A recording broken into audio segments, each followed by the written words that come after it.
people come together at the right moment, when they care almost as much about winning as they do about each other, they can become the best of the best.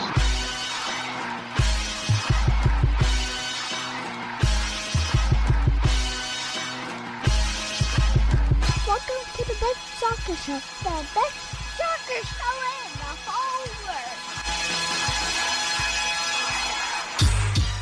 Here we go. It's the best soccer show. Jason Davis, Jared Dubois. And you know what? I like that we both dressed up for this occasion. We're both wearing collars. Collars, yeah. How often do we wear collars on It's like this we're going to show? church. I know. It's like your mom told you to put on something decent. I don't know. Yeah. You got to go see your Uncle Billy in jail. Put on your collar, that kind of thing. Shout out to my boy Ben Hooper over at Bumpy Pitch for sending the nice new the classy. Yeah, it's classy. That's nice. It looks man. better in person than it does on the. Are you going to get on a horse and play some polo later? Is that what that's for? Is that even polo when you see it in person? But yeah. Listen, my almost 16-year-old's already fighting me for it. Oh, I would imagine. Yeah. Dude, and he's got my closet. My closet is like open all the time. He's got no sense of the original Bumpy Pitch and the original winger and what all that meant. It was funny, like back in the day, they did a small run of like kids stuff back in the day, and he had a Bumpy Pitch like kids shirt. I have a picture of him in it somewhere. Wow, that's cool. He rocked it way back when he was probably like 3 or 4. Not all of us here are old enough to remember all that stuff, but a lot of us are. I would like to shout out anybody who's watching us because it's been a while. It's been a minute. Well, what are you wearing right there? I am wearing a jersey for an amateur club out of the Raleigh area of North Carolina. This is Mountains to Sea FC. Okay. They're an amateur club. One of the guys that founded the club, Zach, is one of the ultras over on the Morning Kick Around channel, so he supports that show, and he offered to send me. This is an Olive and York joint. They did the design and the production on it. I'm not usually a collarman. Collars are not usually my game. I love colors on jerseys. I love collars on jerseys. Like the I'm old not. school 90s. That's like the thing. Stuff. I never think it looks great. I love the on old me, school but Aston Villa one that had the thread like going through and stuff. You know what this is? I think it's the buttons that make it for me. Without the buttons, I'm not sure I would like the collar on this. Like I'm sitting next to my collection. Also a man who doesn't enjoy a jean. So you're suspect already. You're gonna do not call me a hypocrite. And I'm not saying I like them. Okay. But I have worn some recently. Like I've put them on and I've gone into the world. You're going to your Fonzie phase? What? Here's the thing. I'm trying to determine whether I need to. Not because I've necessarily gotten much larger, although the holidays did not help me in that regard. Tell me about it. But I'm thinking maybe I need to go up a level in the size of my jeans. Like maybe I need to. In the jean, particularly like crotch area or what? Well, not necessarily crotch. The whole I'm not a man with small legs. I'm not saying like I'm. I don't have massive legs or anything, but I got some quads. Your boy's got some quads, and your boy's got a nice caboose, like a reasonably sized caboose. So now it's like if I fill them out, like if I go 32-30, which is my size, I'm filling them out. So I got to decide. Like I got to go relax. You were a 32 raced? Jeez, I haven't seen 33. High school.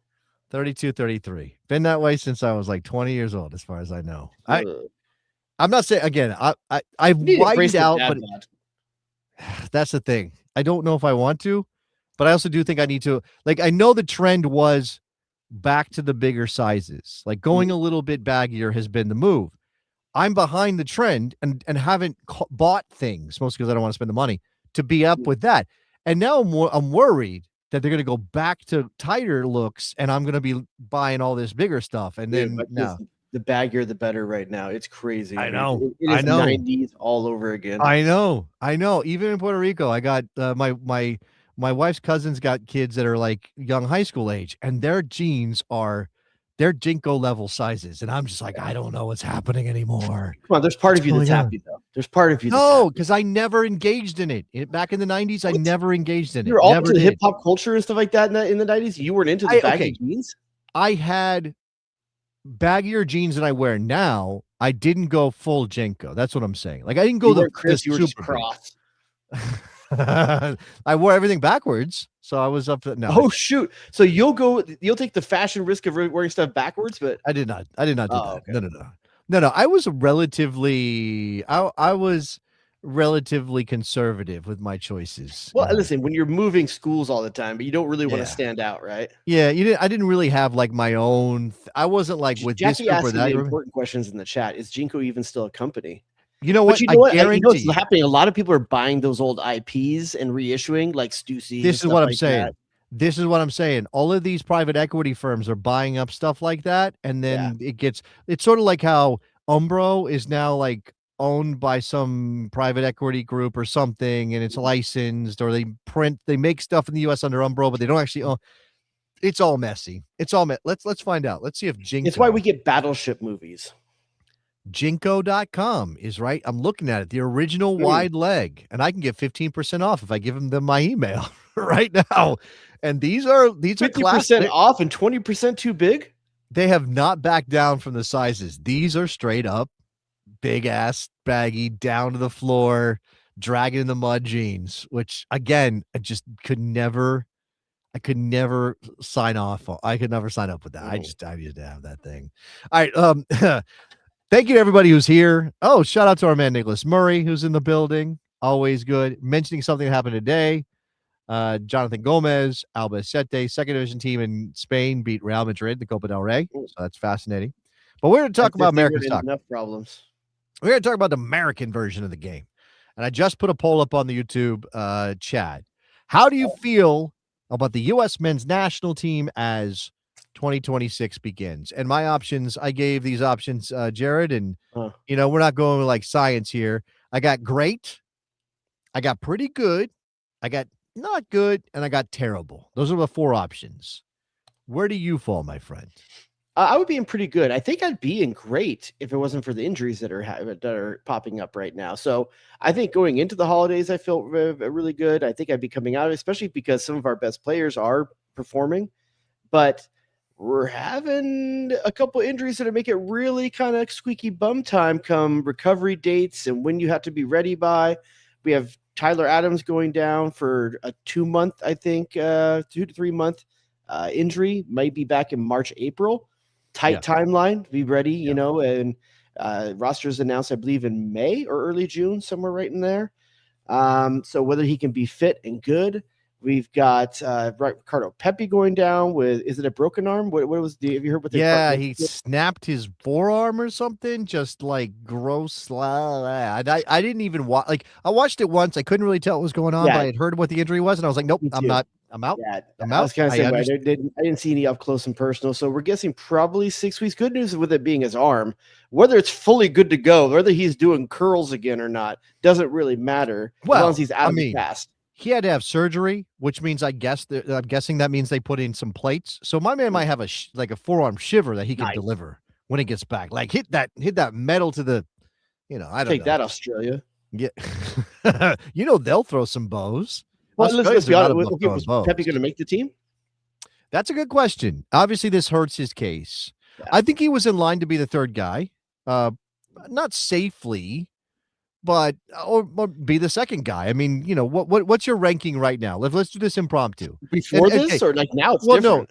No, do it before the injury, and then we'll adjust for post injury. Before the injury, I think everyone is still Florian Balogun is number one. And then I think it's kind of dealer's choice based on what you like. I think Sargent is putting up the best numbers out of the between he and Pepe. Pepe's probably got the most upside, and what.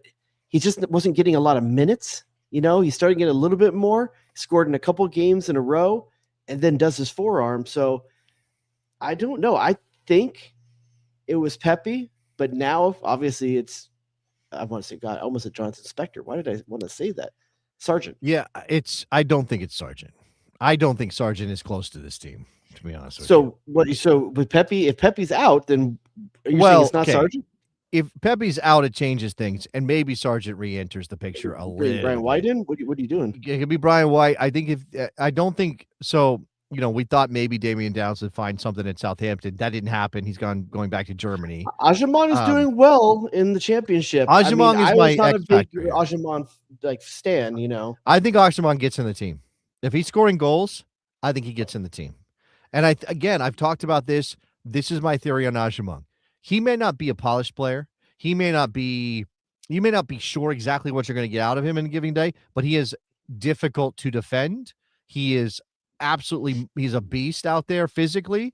I think that's a weapon that you want to be able to bring off the bench. It's almost like, I don't even care if you score a goal. Just go lean on some guys for a while. Like, that could be a thing. I don't see, the thing about Sargent is it hasn't translated.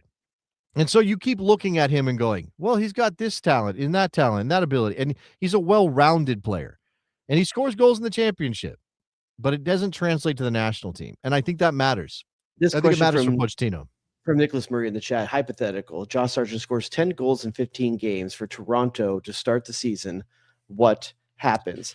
Okay. It's not that much different than what he's scoring record in Norwich, to be honest with you. It wasn't good enough. Depends on, again, I think, so that is a factor if you're dealing with an injury with Pepe and he's not in form. If Balogun looks relatively decent in the team, maybe the starter, probably the starter. If Pepe looks like he's scoring goals, I know his minutes are still not where we want them to be, and obviously the injury now sidelines him for a couple months. But if he scores any goals ahead of the World Cup, he's in the team. He's probably the number 2. If Ajimong is scoring goals in the championship, because he's a different physical profile, he's in the team. And then we're done. And you could argue about Haji Wright, right? You could throw Haji Wright into this picture too, because he continues to play pretty well and score goals. Oh, and he's versatile in a way that none of these other guys are. So you were saying even before this, Haji Wright probably ahead of Sargent in your mind? Yes. And I agree with our man, Jonathan Taylor Tannewald, who is very smart and is in Philadelphia and is at the coaches convention, which I'm very upset that I'm not there. Where's that guy? Is that JTT? OMFPG-13, it's JTT! Who? So I agree with him that I think, I agree with him that it is Balogun, Pepe, probably right, with Ajimong there as the X factor, and then Sargent after that. That's how I see it. So Jackie let us know that's in the chat. Sargent has 2 goals since September. Yeah, so he's gone cold. He's gone cold. Yeah. So it's interesting. So I mean, you got to wonder what the combination of things that may be. I mean, the guy has been fairly prolific for the championship level striker for 3 seasons. About 3 seasons. So maybe there is something behind the scenes. He sounds like he's not happy. We kind of buried it with the lead. We didn't talk about the storyline that much. Do you want to catch people up on what's going on with Josh Sargent in terms of the story with Josh Sargent, which, I think there are probably some National League fans like, why are we spending any time on Josh Sargent? He's probably not going to be in the World Cup team. And that's fine, maybe, but he's still an American soccer player. He's still been in Europe for 5 or 6 years now.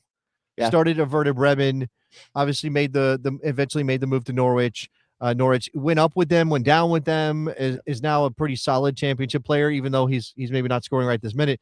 And the story out of England is that he asked not to play in the FA Cup this weekend for Norwich because of a transfer offer that came in. The Athletic subsequently reported that Toronto FC made an offer for him of around £14 million, which I think is about $18 million bucks. Big money for MLS, less than Sargent was maybe worth a year ago. And I think significantly less, as in like £5 or £6 million less than he was worth a year ago. Dan Kane giving us the stats in the chat saying he had 15 and 16 the last 2 seasons, 7 so far this year. 7 through September is pretty good though. He started the season hot, and he's still on. It'll be 7. Yeah. 2 goals since September, so 5 through September, and then 2 more since then. He's still on pace to do basically the same numbers he's been doing, right? He's going to be on pace to do 14, 15, 16. If he gets a little hot, he could maybe hit that number again, or maybe even do better. I think Josh Sargent's a very, very good soccer player. I do, and I think that he has a lot of potential to do things maybe beyond Norwich. It just hasn't worked out for the national team. And that's a thing we automatically hold against him. Like, he's never been good enough to score, or he hasn't scored for the national team since before the pandemic. He's a disaster. He's terrible. No, he's not terrible.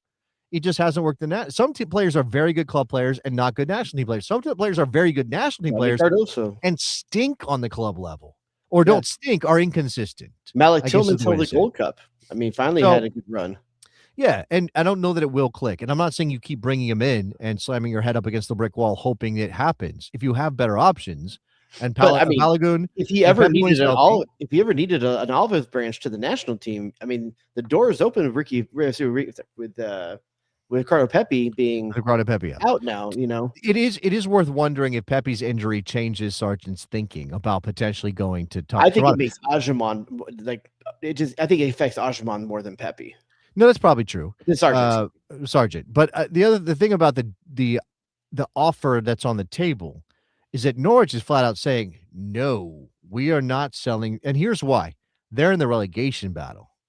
They don't want to go down to League One. That would be a disaster for that club who, again, not that long ago was a Premier League level team and has been challenging for that return to the Premier League. And they don't want to sell Josh. I mean, look, maybe it's hardball. Maybe there's something to that. You could argue economically it makes sense. Can the MLS team can Toronto really put more out there than that? $18 million, 14 million euros for this guy? I mean, what did LAFC spend on Son? I mean, they spent a lot of money. Whoa! Let's what for a U.S. No, I'm not. No. I'm not saying that Sargent is worth what Son is worth. I'm saying that the potential is there to improve the bid. I meant, can they really pay more money than that for Sargent? Sorry. Oh, you're saying is he worth more than playing that? hardball with Toronto? Is it really going to get you anywhere? No, that's not. I don't think that's necessarily true because I think Toronto has proven that they're willing to pay a premium to get the guy that they want. Yeah, but this isn't Javinko. But look. I think Josh Sargent is potentially an 18, 20 goal scorer in Major League Soccer. They brought in Georgi Mihalovic. Do they have? I don't think Georgi Mihalovic has been good in 2 seasons. Well, I mean, you could argue that Colorado hasn't been good. They have. You should preface this. They have Georgi Mihalovic for now. No team has him for a full season. He doesn't make it through a season anywhere. He spent a couple years in Colorado. It just didn't. It was constantly, dude. No, all right. Well, okay. Look, they have a talented, creative player. Whether you think Georgi Mihalovic is the level or not, they brought him in to be the guy to provide somebody the ball to score goals. Okay. Here's actually this. So, Atlanta United paid $22 million for Emmanuel Latte-Lath from Middlesbrough. Right? Do you think, based on what Latte-Lath has done in Major League Soccer, Josh Sargent isn't worth that much money? I mean, you're getting a better deal for Josh Sargent than Atlanta got for Lath. Yes, I think you're going to get probably equitable numbers, if not slightly better, with Sargent, but you're going to get him for what? $8 million. No, less? You're going to get. Well, okay, I can't. I've seen Latte-Lath in MLS. I know Atlanta has kind of been a mess. We'll see what Tata does. Josh Sargent will score goals in MLS. He will score 15 to 20 goals if healthy in Major League Soccer. I'm very, very comfortable saying Jackie, with the stats again, and Lath was similar, 16 goals, 16 11 goals in the championship. And again, I have evidence of Latte-Lath in MLS to say, well, maybe he wasn't quite. So is that Norwich's reason, you think, to say, like, hey, if MLS is going to pay 22 for Lath, then you should be up with that offer up for Sargent? Maybe there's a market set. Josh Sargent, very good championship player. Latte-Lath, very good championship player. Who's GM in Toronto these days? It's been Jason Hernandez, I believe, is the GM of Toronto FC. So I mean, if you say Toronto FC hasn't felt ambitious in what, 4 years, 5 years, somewhere in that range. Well, no. So it's nice to see them maybe trying to make a bit of a splash and do something. But they did the Italian experiment. That was what they brought what, 4 years ago. Maybe it's been that long. It doesn't feel like it's been that long. It's weird with COVID because we lost some time there, so I'm not sure. With with the MLS. Toronto FC is an interesting thing. I mean, I don't have any particular love for the club, outside of it. Yeah, but if you go back 10 years, Toronto is a powerhouse in this league. Yeah. Powerhouse. Yeah. Greg Vanney at the helm, Bradley in the midfield, Giovinco, you wouldn't think, much like the Galaxy 10 years ago, 12 years ago, you don't expect those teams to fall off like that. And well, so MLS, it's inevitable that they're going to fall off, right? So yeah, I mean Seattle's fallen off. They haven't had a bump. Seattle hasn't. Yeah, I guess that's true. They haven't had a divot. They haven't had a massive drop. You're right. They haven't had the kind of drop the Galaxy have had in Toronto FC. And that's on Spencer. He finds a way with whatever pieces that he's given to find a way to win. I mean, Spencer deserves a lot of credit for what Seattle's done and how competitive he's made them with less than many years, not just in terms of roster, but in terms of massive injuries that they have as well. He pivots better than I think any coach in MLS. Yeah, so I mean, I think this would be a fine move for Josh Sargent. He's 25, 26. Like I think it probably does hurt his national team chances on a little bit, some level. I mean, obviously Pochettino has been open minded about MLS players, and he's been willing to give Brian White a shot and all these. But I just don't know that it's quite. I definitely think that because of where Sargent is already in the pecking order for the national team, moving to Toronto probably doesn't raise him up unless he does go on a massive scoring run when he arrives. And maybe that's the thing. Then maybe that happens. Yeah, where is Schmetzer on the all-time now in your mind? Like, if you're thinking about like where he is, so let me give you two names. Like, well, this could be a little bit of pick your poison, I guess, if you would like. Oh, do I have that ready to go, man? You're calling me. Okay. I mean, we're starting a show. I would think you are. Okay, so let me give you a few people to choose between, and we'll try not to go too far down. But let's say Brian Schmetzer, Oscar Pareja. Brian Schmetzer, Oscar Pareja. Brian Schmetzer, 100%. Just starting, he's getting a baseline here. Okay, got it. Brian Schmetzer or Frank Yallop. Brian Schmetzer. Yeah, Yallop's a couple of MLS Cups. I know, and I'm probably doing a recency bias thing a little bit, but okay, yeah. Brian Schmetzer or Jim Curtin. Schmetzer, because Curtin's never brought home the big prize. Okay, and that's yeah. Schmetzer or Ben Olsen. Schmetzer, yeah. Just make sure. Like, there's this. Yeah. I'm looking at all-time wins, and Ben Olsen has a lot of wins in MLS. I mean, that's crazy. That's crazy. He suffered some terrible years with DC. 142 wins all time for Brent Olsen. Now, that's a lot of that is just the ability to stay alive. You know, right. Yeah. Well, he stuck around in DC because they didn't want to pay anybody. I mean, look, I like Ben Olsen, and I think he's a pretty good coach. He's not an all-time great coach, and he stuck around in DC because they didn't want to pay him to go away and grab somebody else. They didn't. This next one will be an interesting one because one of these you kind of know how this story is ending. Where Schmetzer, you don't know where it's going to end, but Schmetzer or Dominic Kinnear. Ooh, I think I have to have Dom Kinnear above Schmetzer. Dom Kinnear at his moment probably the better, but Schmetzer could end. He's not done yet. You know. That might be the line right there. That's a tough one either way. I can see that going both ways. Yeah. And then after that, you have Dom Kinnear. I think just left Cincinnati after being an assistant for. He's been an assistant for a while, a few different places. Yeah. No, he's like, why is one of the best coaches of all time in MLS? The window has closed, and people don't think of him as a head coach. And I think that kind of takes a hit a little bit for him when you're doing this kind of thing. So Schmetzer or Greg Vanney? Vanney's got 2. Mm-hmm. Schmetzer has 2. I think Vanney's hit higher highs, but he's had lower lows. Yeah, that's fair. I think both of them have benefited from clubs that were constructed well for them in a way that, not to take anything away from them, but like obviously Toronto went and got Bradley and Altidore and Javinko and gave those things to Vanney. And the LA team he did a really good job with, clearly. Schmetzer or Bob Bradley? Probably, I love Bob Bradley, but probably Schmetzer. Bradley spent time abroad, which I think it hurts his MLS resume. And lastly, just because the amount of wins, I know the answer to this. Brian Schmetzer or Peter Vermees? Oh, it's Schmetz. Yeah. How many wins do you think Peter Vermees has? 14 years on the job or whatever that was? Yeah.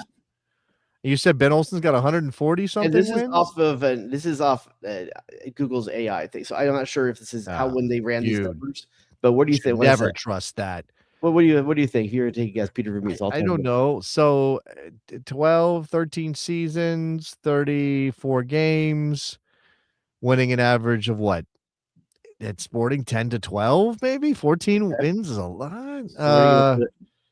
I guess I would say 160 something, maybe 203 wins. Whoa, third all time. You can probably guess the other two. Who are the other two above him? The other two are Siggy and Bruce. There you go, Ziggy. I mean, it's a gap. It's a gap. I mean, from Peter Vermees at 203, you have to go all the way up to 240 for Ziggy Schmid, and you have to go all the way to 262.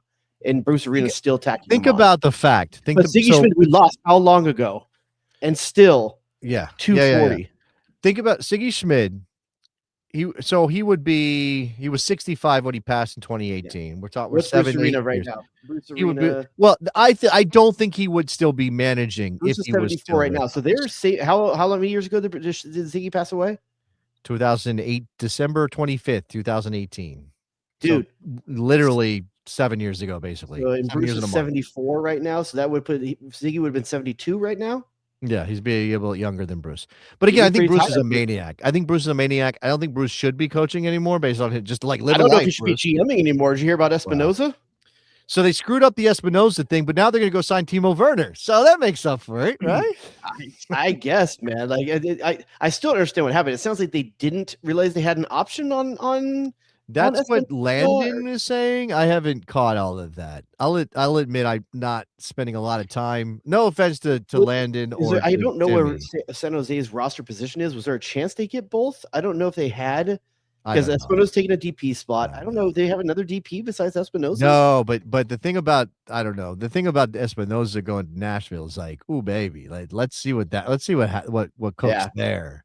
I don't think they have never had a play. I mean, DJ Khaled, DJ, BJ. I don't have that in the drops. I don't think anymore.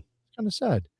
All right, national team stuff. All right, so Ricardo Pepi got hurt. That's obviously going to impact his chances. You already mentioned Tyler Adams. Yeah. What else is kind of out? So Chris Richards won U.S. Soccer Male Player of the Year today. Very well. Anthony Robinson finally getting minutes.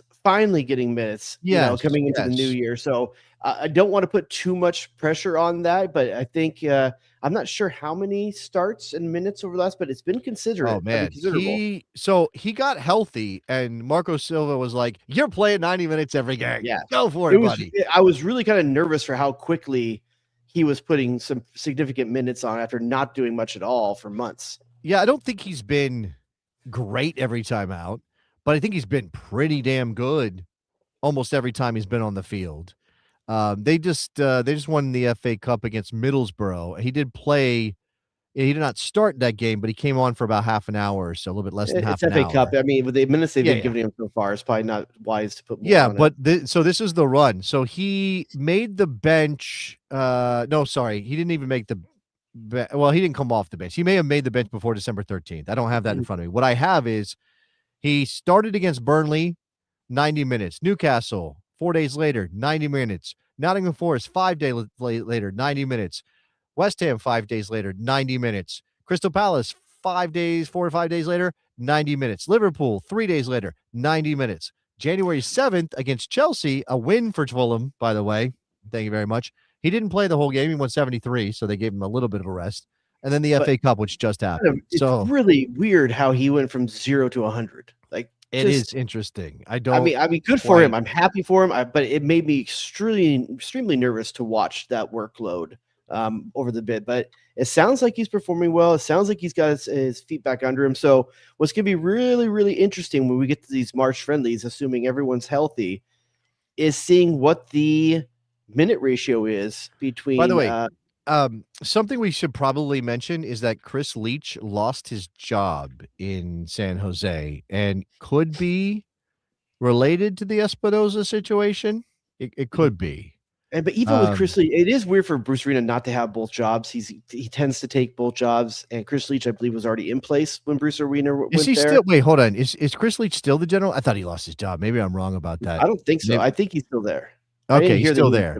I thought maybe there was a departure. My apologies. I got that wrong. I think I got my wires crossed. I know that obviously the Cristian Espinoza thing may come back to bite Chris Leach, and there are several young players who are not too happy with the way things have gone at San Jose. Cruz Medina's dad and various people have been a few things out there. And I don't know if that's a manager problem or a general manager problem. I'm not quite sure. Bruce has never been a young player guy. That's and then Bruce has never really used a GM. Like he's used to having full control of everything from soup to nuts. That's Bruce's thing. So I got to imagine there's hell to pay if Espinoza got released on accident and Bruce Arena was counting on that this season. All right, I've been given a tip. You should be on the lookout for an interview with Anthony Robinson at some point in the near future from somebody we know. They can't you can't tell me things not expect me to talk about them. So be on the lookout for an interview that hopefully comes out. But that being said, with Anthony Robinson's health and assuming it holds, when you get to the March window, this has been Max Arson's job. and done nothing to lose it, to be honest with you.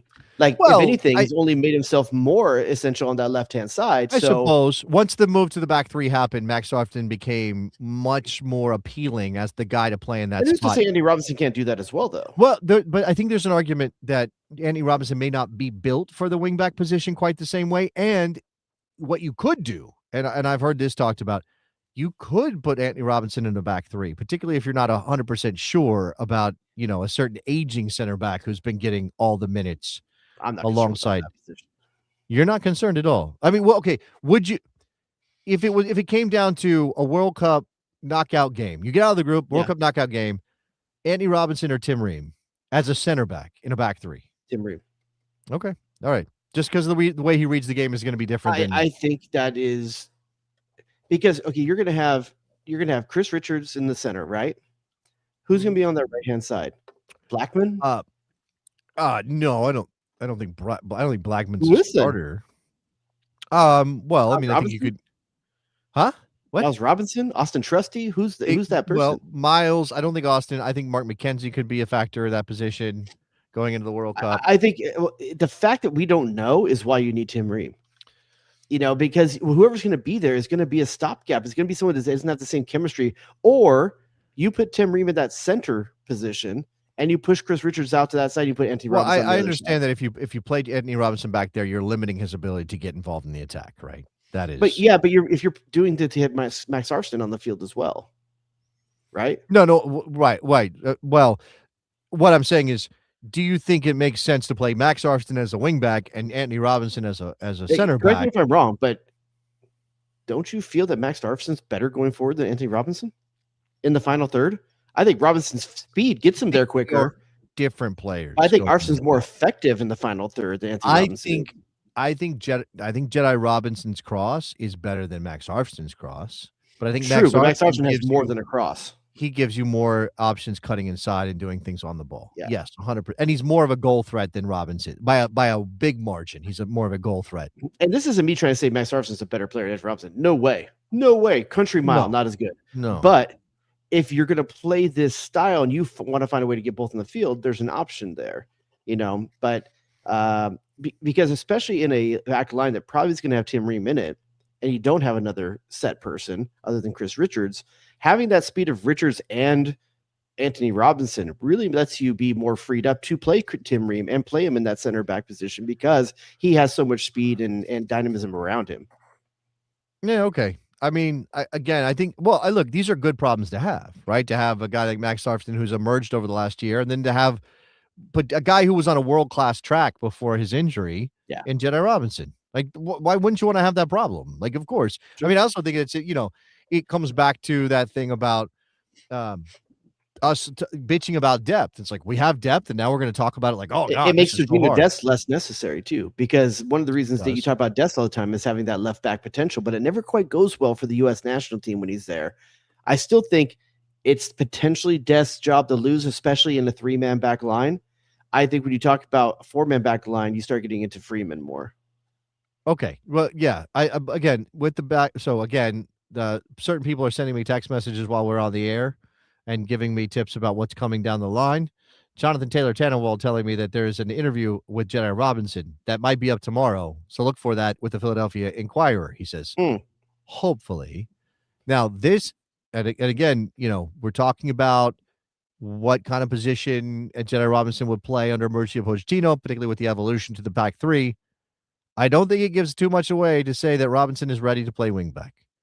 So Jedi's watching, and he wants to play, right? And but if you're Pochettino, Pochettino has made it clear he has guys. The guys that play his have stepped up. Now, Robinson's done nothing wrong. And if anything, you could look back to the October window last year.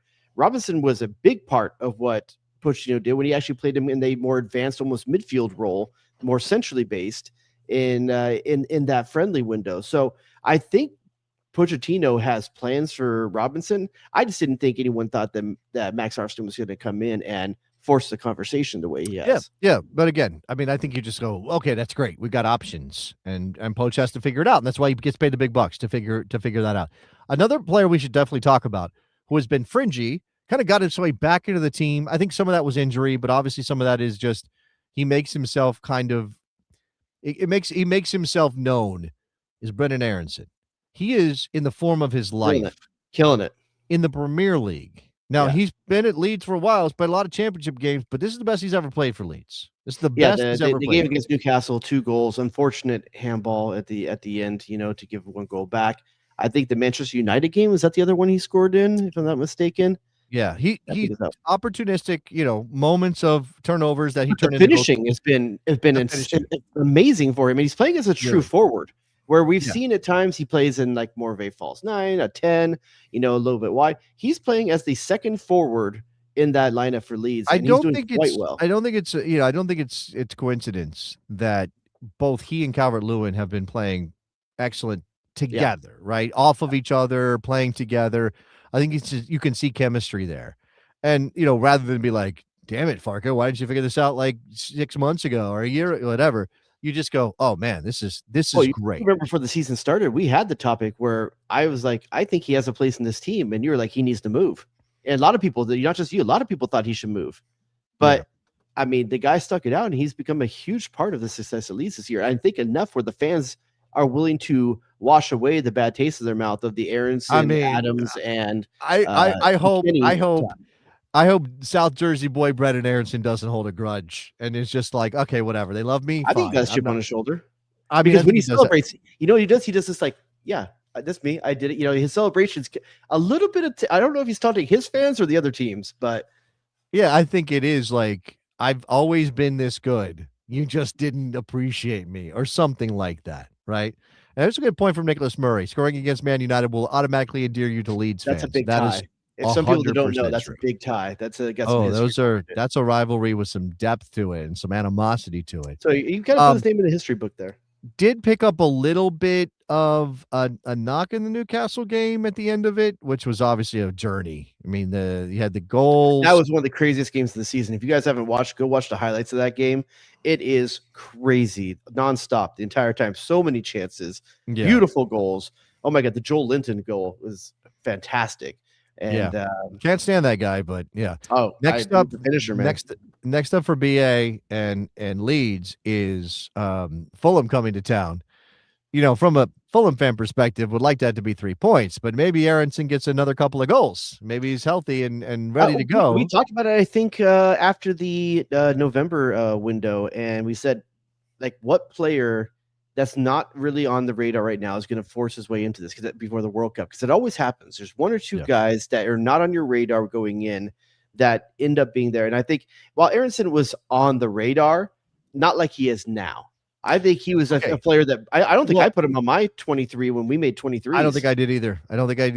But so this then obviously it brings up the question. By the way, good point from Dan Kane Mags in the chat, that Brendan came off the bench in the FA Cup match against Derby County. He played just the last couple minutes as Leeds was seeing out a victory over Derby County. So he is healthy, is fit.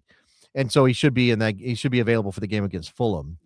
But if just because you're in great form with your club team, even at the highest level potentially of the game in the world of club leagues, Premier League, doesn't mean you're automatically in the national team, and it doesn't mean you automatically are on the field for the national team. Yeah. So I don't think that Pochettino is going to be like, no, it doesn't matter. I think he will take it into consideration. And you do, again, there may be some injury. I think that Gio Reyna not making his case at Gladbach certainly works in the favor of somebody like Brendan Aronson. So give me one more pick your poison, if you wouldn't mind. Okay, let me go ahead and pull that up because I got to have that ready to go. All right. I'm going to give you 3 names, and I'm going to tell you the category afterwards.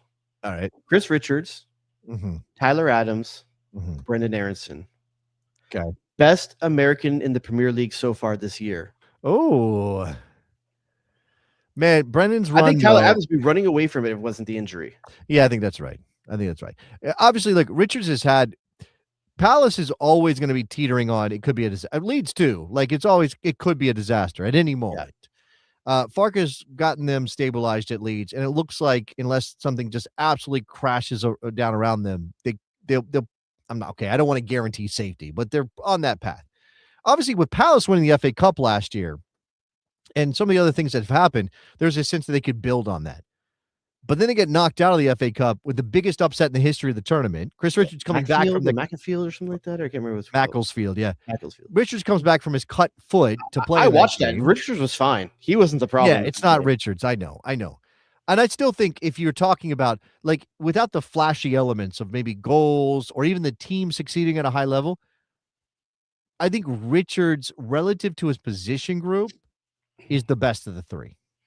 You know what I'm think saying? Tyler Adams is worse in his position group than Chris Richards? Well, if you're narrowing it down, top 4 center defensive midfielder in the Premier League. Narrowing it down to just numbers like a 6 or a center defensive midfielder, deep lying center midfielder, maybe Tyler. Okay, fine. You're saying midfielders in general, though. Like I'm saying midfielders in general, but okay. I think Chris Richards, he's top 12. I think Chris Richards is going to be EPL chalk for years to come, where he's not going to be he's not going to be the most standout guy, but he is going to be a useful, good Premier League defender, somebody like Carlos Bocanegra, in his time with Fulham. Just has anybody considered, by the way, that all this smoke that's coming, all this heat that's around Mark Gahey, right, who is the exact same age as Chris Richards, England international, all that. Bayern Munich is chasing Mark Gahey. Manchester City's chasing Mark Gahey. Liverpool's chasing. How much of Mark Gahey looking good is because, on some level, because of that kid from Alabama, Chris Richards? Hey, I mean, we'll find out if there's a move, right? I'll say it's about Tyler Adams and well, I just don't understand Bournemouth right now. So you lose Tyler Adams, central piece. Yeah. Is the Semenyo money just too good? Like, the dude is so good. How did they let him go? He's a one-away player. He's 26 years old. If you're going to sell him for anything, you sell him now. The bottom leagues, like absolutely. And that's a great story. He wants to go. You can't stand in the way. You just can't stand in the way. I mean, they could have a movie in his life somewhere. Dug in and been like, no, Antoine, you have to stay. But that's not. They didn't want to stay. They didn't want to be. And again, the money is really good. Bournemouth's giving up on their season right now with Adams out to Semenyo to leave. I mean, yeah, well, still got some really good pieces there, but I think Gariola is being found out a bit. Obviously, I think Oliver Glasner is being found out a bit at Palace. They just don't have it. They don't have any way to make things happen. They're so reactive to what's happening on the field, and it came out against Macclesfield. That's a what, fifth division, sixth division team, and they couldn't create chances. They played starters. What? Well, yeah, there are a couple of absences that made a difference, I think, but enough that you should be able to take care of that. Mateta wasn't in that lineup, right? It was funny though to see those players playing in that stadium. It was really cool to see the atmosphere. It's like Manchester United. It's like Manchester United at Grimsby Town. Yeah. Losing in the FA Cup, whatever that was, a League Cup, I guess that was a couple of months ago or a month ago. All right, so Brendan Aronson. I mean, we now have to revisit the 23, although I think it's going to be 27. Yeah, and he's probably in it. And again, I think this comes down to: are you taking Aronson or are you taking? Why am I blanking? Club America. Are you taking? Zendejas. You're taking on Zendejas. Yeah, I think. You think those are the players that are up against each other for a spot in this team? I mean, you're not. Neither of them are battling against a center forward, right? So you have Weah, if you're assuming he's a forward. Pochettino keeps using him as a right back. You have Pulisic, which is chalk. Nothing's going to happen there. And I don't know. Is it Gio Reyna? Is it Luna? Are they midfielders? Are they strikers? I think Aronson has a place to play. If you get this version of Brendan Aronson, no one has ever doubted he has a role to play. Last 20 minutes, you're up a goal, right? Yeah, right. There's a place for him, but maybe now we're seeing there's a place for him outside of just that scenario. And if he already had that, and he can actually give you something going forward, interesting. Let me address this. Dan Kane Mags, 27. I've heard 26. What's the extra spot? Mandatory third goalkeeper? I actually think yes. I think it's very possible. I think Donald Trump's getting his name on every team. I look, I don't think anybody, they haven't announced it yet, but it's definitely going to be more than 23. We know, we're pretty sure. That's the sense everybody has. Yeah. Well, you need to take 23 because every 26, you're going to lose 3 guys to visas minimum. Oh man. Okay. You're on fire right now. I guess I should give you a little credit for all that. Yeah. I was so dangling the carrot. I wanted you to take it, but we don't have to take it. What happened? What? Of starting that conversation. Oh no, it's all bullshit. You want to go in that No, direction. save it for the big show. There's look, the I think that obviously there's going to be some stuff around the World Cup. I do think that probably players. I think the take we can take on is: are you excited for the World Cup? Is it killing your excitement level? Yes, it is hurting my excitement level dramatically. Dramatically hurting my excitement. It's like, and I don't even think it has to be about like if your politics are more inclined to what's happening and what the administration is doing, you can still recognize it's going to have a chilling effect on the World Cup. Yeah, it's just no one wants to invite the people over the house when their uncle that is kind of crazy is at the house. Like things aren't right in your home, and whether you're on one side or the other, things aren't right. Things aren't right in the house, and you got friends coming over, you got a guest coming over, and I don't think you can just call the cleaning lady real quick and fix it.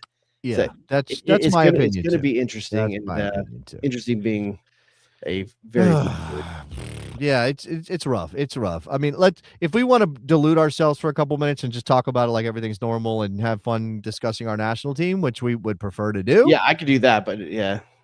I mean, look, I work in this business, right? Like, I don't like. Behind the scenes, do you feel people are just there's a depression around the tournament? I just think nobody knows anything about what's going to happen. Like, there's no sense of, oh, this is going to be great because we don't know for sure it's going to be great. So you're kind of steaming towards it, knowing you have to get there. Different kind. There's always a bit of uncertainty around most World Cups, especially in FIFA's last 20 years or so. Like take Qatar for example. Like it was more like, hey, is the air conditioning you promised gonna work? The outdoor air conditioning, like the clouds you talked about, or like there's in South Africa, like all the stadiums going to be done. Like there's been things like that, but this is a different kind of thing. Those are logistics.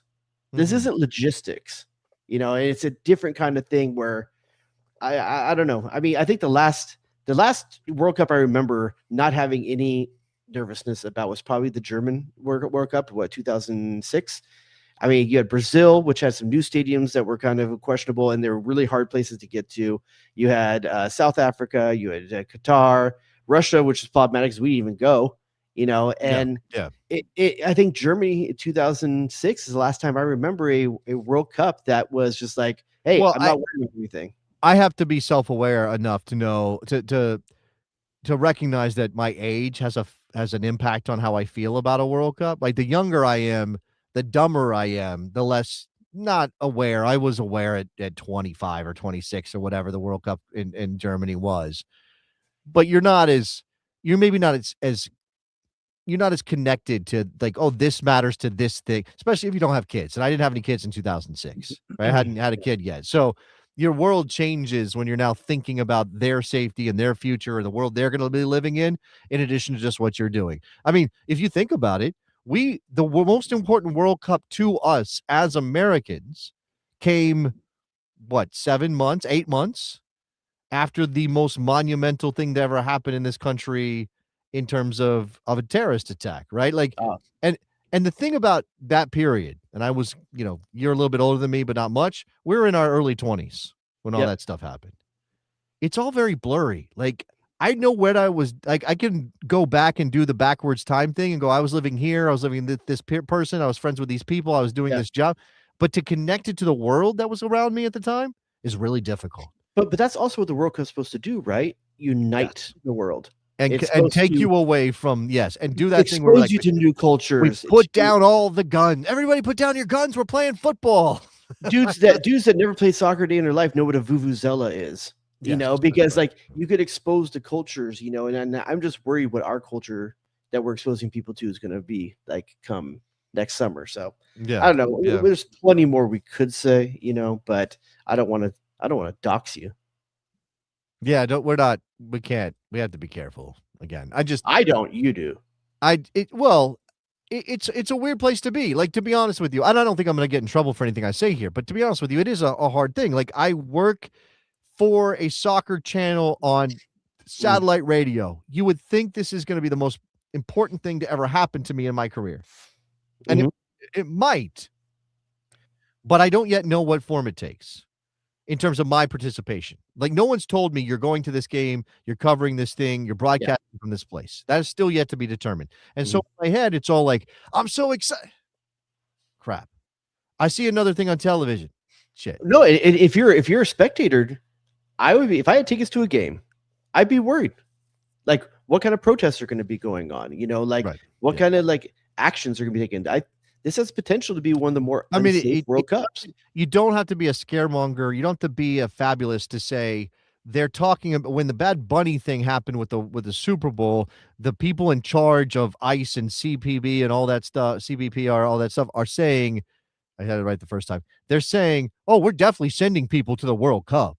When Bad Bunny's like, "I don't want to do shows in America because of immigration raids." But he's going to do the Super Bowl. Oh, we're definitely sending people to the Super Bowl, Bad Bunny, to show you how wrong you are about what we're actually doing. Which we're actually doing to see one of your favorite parts of culture being weaponized. You know? How? But so why wouldn't I think they're going to do that around the World Cup? Why wouldn't I think that? Now, obviously, there's going to be thousands upon thousands of people visiting the country who will be here legally for short-term periods. How, when you wonder about how these people, and we're all seeing them completely untrained, very I won't say completely, but rushed training. Okay, rushed through training, very unprepared for dealing with the pressures of whatever they're supposed to, like, definitely not interested in following any rules about safety and protocols and rights, anything like just that. Look at the Miami game for, what was it, the CC? What was the, or was it a friendly? Oh, the Copa. The Puerto Rico game. It was Copa America, wasn't it? Oh, you're talking about the game. Was it Colombia, Miami? That's all I remember. Was Argentina? Argentina, whoever it was. Yeah. But that was about people wanting to go to the game and just breaking down international football. Folks were worried then. There was a lot of talking points then about, like, is the U.S. ready? And it was like, oh, this is a one-time thing. The U.S. at the World Cup, we're gonna have plenty of time to prepare for and do it the right way. But now I'm wondering if those fears were founded. You know, I don't know. It's a tough topic, and it's a tough topic to pivot away from. But we don't have national team games for a couple of months, so it's kind of, we're in this void. We're waiting to see how these players come. Like, again, now it's just cross your fingers. No more injuries. Like, now we're getting into that window. The window is starting to approach, Jared, where any long-term injury risks your World Cup. And I think every professional player in the world right now you're going to see. I think you're going to see less tackles. You're going to see some guys go out of tackles not as hard as they would in the past. This is that really silly part of the year where there's a lot on the line. On the line for these guys. Yeah. Are you at all worried about Christian Pulisic right now? No. I mean, other than the fact that, he missed a few chances he should have put away on the weekend. But I think the fact that he and I forget the German name, the German guy's name with it, Folklur. Oh, Folklur. Yeah, they signed him from West Ham. Yeah, Nicholas Folklur. They seem to really hit it off in that game. I mean, they were combining really well, and AC Milan has really missed having a true 9 somewhere in there. Oh, they tried with Jimenez, they tried with Nkunku. It's just not happening. I mean, you got to go back to Giroud the last time they probably had a functional center forward up there. So what you're seeing, what I like to see, is that Pulisic and Giroud had a great chemistry together, going from Chelsea, then AC Milan, and I think Fulkrug, just in short minutes, you're seeing that he's smart enough to use Pulisic in the runs he makes off the ball to get to receive it back to goal, play through. Christian Pulisic looked more dangerous with Fulkrug on the field than he looked with Leao or anything like that. So I've never said he missed a couple balls he should put away, but I think that's going to be in the minority. I don't think that's the rule. I think he's there's also a little bit of concern that he's just carrying this chronic hip flexor thing that's never quite 100% healed. And he may never get a chance to let it 100% heal because Milan needs him on the field. And now they've dropped a couple of points, and there's a real question. Fabio Capello apparently is criticizing Pulisic for missing the chances you just talked about. Like, that's the constant pressure of playing for AC Milan. And while he has found himself at Milan in a way that he never did, well, he didn't really at Chelsea outside of the Champions League run, that can turn. Like, it could become not the best situation for Pulisic in a pretty short order if you're not careful with it. That's all I'm saying. No, I think he's going to be fine. More than anything, it's the injury thing, staying healthy for him. I think the chances are going to come. AC Milan, I believe, in second now in the Serie A. They don't have Champions League. I'm really happy that he's not going to put the minutes on his body that other players going into the World Cup are going to. Yeah, it helps that Napoli has gone on a run of draws that allows Milan to stay right there. They're 6 points back. And what I like more when I watch the Serie A right now is the form Weston McKennie's in. Weston McKennie is in strong form. And it's not just because he scores some goals. It's just the Weston McKennie story is the same every season, and it continues that he plays 6 different positions. He's good at all of them. But the difference this season is I'm seeing him to get his flowers more, I feel, than I have in past seasons. Interesting. I've seen some write-ups about the tactical tweaks that Spalletti's brought that have allowed that are basically because of the versatility that Weston McKennie brings, because he can be a defensive player, he can be a wing back, he can be a fullback, and then he can step into midfield positions and be on the ball and do things and even flex from sort of a wing position into a forward. You know what's interesting about Weston McKennie? I don't know if you've ever noticed this. I've been watching so many games the last couple of seasons, Weston McKennie's. Dude never celebrates with his team when people score. That has been mentioned. I've heard that mentioned. You've noticed that? I've never heard anyone talk about that. But yeah, I've seen him go off and do his Harry Potter, and then when players come to him. Yes. But when other players score, I find him not running to like celebrate or anything like that. Okay. Watch Interesting. it. I have to watch it. See if I'm wrong. I have to watch it. There's been a yo-yo situation in terms of his contract status at Juve. Yeah. 1 minute they're not talking to him, and he might be leaving. The next minute, Spalletti's saying that he's a big part of it, right? So if reopening conversations. Yeah, the latest I've seen is that he is. They're open to restarting conversations about a contract. I mean, is it wrong if he comes to MLS after the World Cup? Is it too early? I would think it's a waste. Yes. Yeah, I would. He may get more money. No, he might, and it could be very Michael Bradley, and I wouldn't hate him for it. I mean, I would understand he can date supermodels here as well as he can. But he's not. This is the thing about it. Instagram models. He's not a guy with a family. Like what I think Michael Bradley was already in that mode by the time he arrived in Toronto. Yeah, and that's not Weston McKennie. And I'm not judging his lifestyle. Man, go do whatever you need to do. All of us. Go live, man. Go live. Like vicarious. I wouldn't blame him though if he took an MLS opportunity. The Fire keep getting mentioned, and I don't know, maybe again it's about money. Like if you don't know if your career is going to end next week because of a busted knee, go get the money. Like I will never blame anybody for that. Never. Maximize your earning potential. I was going to bring up something we didn't get a chance to talk about, and it's this right here, Mr. Dubois. What do you think about this? I love that we went back to hoops, except they're not really hoops. No, they're not. I don't like the waving action of it. You don't like the waving action. But I like that we went back to the stripes like that. If you squint, you can see a boat, is what I'm being told. At first, I was like, is it just one of those things where they've made it so the shirt is like moving? Like, is it actually like, are they straight lines and the shirt is like No. This is definitely the line. Yeah. The stripes are meant to wave like a flag. I actually like it. I actually think I'm coming around. I just wish you just do the hoops, man. Just do it. And then there's the sublimated stars that some people. I guess I saw something as like this is kind of like the denim kit but it's not. I'm going to reserve judgment to see this in person because I think it could be super hot. I think I like it, but I don't want to see how prominent the stars really are. I think they may be too prominent. I think I'd run them even more. You want them more out? Well, that's the thing. There's rules that FIFA has in place about different things, and you can't do too. You like it has to be fairly dark, and then one. I like a dark kit though. I enjoy that. I think, especially, I mean, given our role in the world right now, I think a black kit suits us. This is a Darkest Timeline American shirt. Is that what you're saying? Oh, no, that's so wrong. I like this one. It's our the Waldo. Our third kit has. You haven't seen it yet. Nike hasn't released it yet, but our third kit comes with a mask.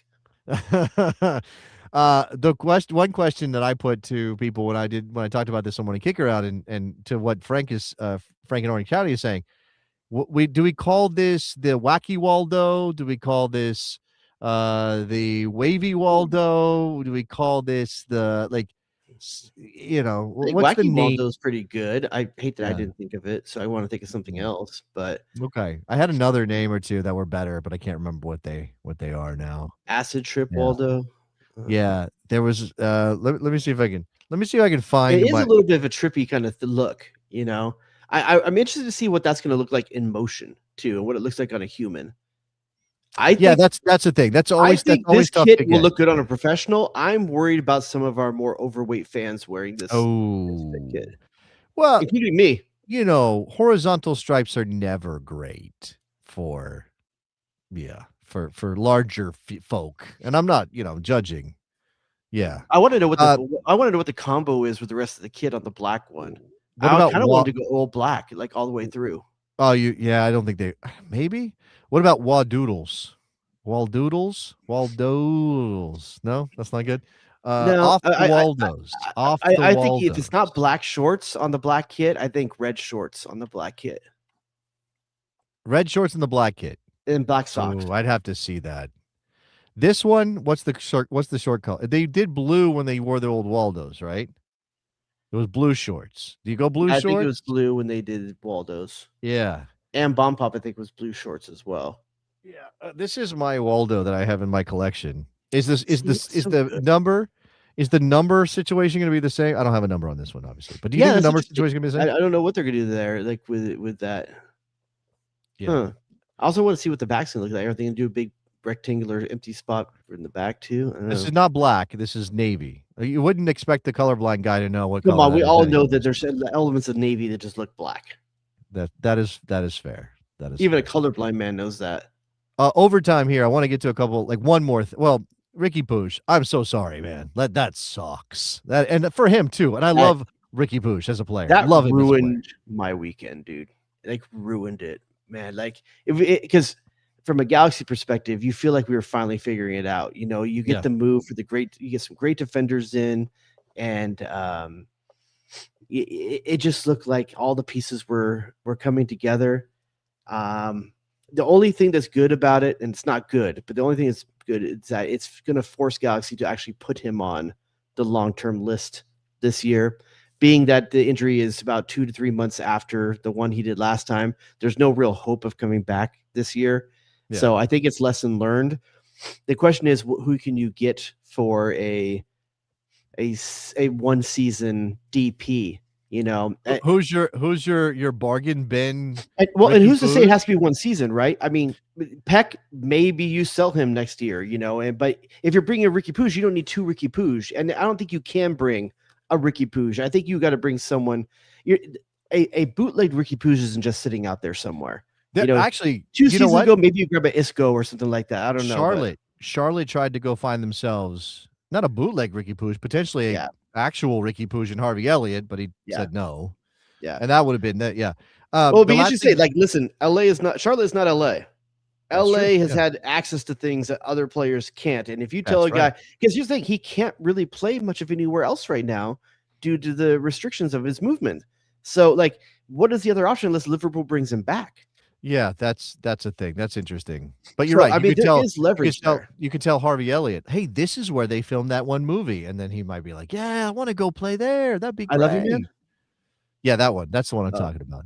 No, I was talking about True Romance, which I watched not that long ago. That movie is. Oh, I think you're talking about maybe Matador, but that's not a movie. No. Oh, Matador. No, but it's sad for us. I've been really interesting because Kuntz was cooking, man. Kuntz was cooking up until this point. Everything was making sense. You could see the plan coming together. So it's a really big, and like you said, as a Galaxy fan, I'm sad, but this is a loss for the league. Like you said, outside of Messi, this is the funnest player to watch that MLS maybe has ever had. He is the ideal MLS signing. Like, I really believe he's the ideal MLS signing. He was young, talented, had a bit of a pedigree, obviously could have played somewhere else in Spain, but decided he wanted to take the challenge. It really adapted to the league and stuff, and damn Christian Roldan. No, I'd be interested to know what happened because he was practicing really well. I don't know if he was just a straight up another tear or if the surgery wasn't good. The narrative has been surgery didn't take or something like that, or the surgery. But I mean, he was training in Barcelona pretty hard, you know, based on the stories that you're seeing out there. So I don't know if he truly just did the knee again, or if it was just that, hey, the surgery wasn't good enough. So I don't know. I'm sure we'll find out eventually. Yeah. So we are almost done. One more thing though. The story of Tristan Blackman, who I think he's a very, very outside shot to make the World Cup, but he's obviously a pretty good player, won a Defender of the Year. And, made his way into the team. Obviously had a great season with Vancouver. They played really well without him, which I think is an interesting part of the story. The story that, first of all, rumors started flying that Inter Miami was going to sign him. Now that would have required, a trade for cash, basically a purchase of Tristan Blackman by Inter Miami. Then Vancouver said, nope, there's nothing to this. This is all nonsense. Tristan Blackman's not going anywhere. He's our player. And now, apparently, they are reporting for camp, and Tristan Blackman no-showed preseason camp for the Vancouver Whitecaps after posting to his Instagram a photo of some palm trees. So this is getting interesting and pretty tasty. Like, I'm on board. Is that a move too big for Tristan Blackman? Is he a little bit too big for his britches there? No, if they want you and you think you can pull this off and go live in Miami and get paid more, why wouldn't you do it? This is the high water mark. He's 29 years old. He's not gonna get another chance to make a move like this. It's not gonna happen. And he's little injury prone. So you might as well cash in while your stock is high. You might as well try. Blackman 29, Glesnes 30, I think 30 for something like that. Yeah. Which is if LA was making a move, which was the right guy to get? Blackman. I'm not a super huge. LA's not going to play a 3-man back line, and I think Miami has more likelihood to do it than LA. That is fair. That is fair. Blackman's such an interesting story because I remember him. How does LAFC keep letting these great center backs go? They let Zimmerman go back in the day. He gives the Defender of the Year. They let Blackman go. He's Defender of the Year. Did he play a lot of center back at LAFC though? Wasn't he playing as a fullback most of the time though? No, I'm pretty sure he was playing center back for LAFC. Oh, okay. The problem is he wasn't playing enough. I guess I don't know, man. Like those guys leave and they become all stars, and it's just weird because now they have Aaron Long instead. And it's just like, man, you had these gems there that got away from you. All right. Wild story. I hope that, I hope anything, whatever best for Tristan Blackman, but we don't get a lot of like holdouts, forcing move type situations, especially from American players within MLS, which is kind of tasty. I feel like this is like growing up a little bit for the league. That's what I feel like. I never like that. I like the, I don't know. I don't like it when it happens in the NFL, so it's kind of hard for me to. And maybe that's just because the amount of money they're making is like, stop being a baby, get out there. And that's MLS. I think this guy's trying to secure the bag for the first time in his life, probably. Different for Tristan Blackman. All right, that's gonna do it. We do have a Patreon, patreon.com/thebestsoccershow, where you can join up, be part of the Slack with all the other besties who are sharing their vacations and their beer and their babies. And it's not all things like that. It's also soccer stuff. Yeah.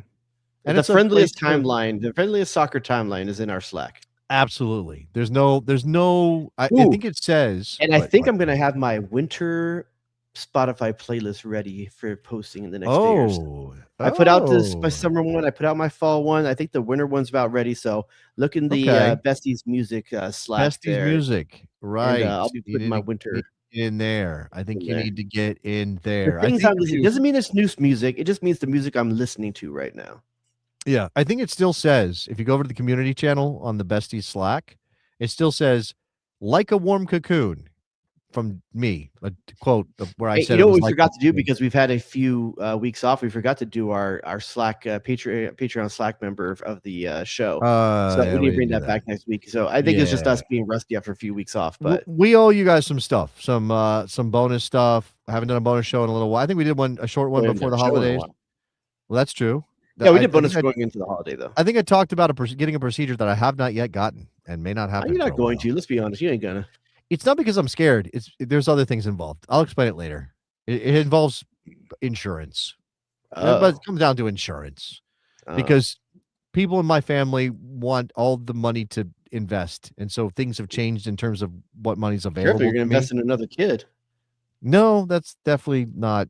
That's not going to, I don't think. Well, I mean, if you don't take care of it, you might be investing in another kid.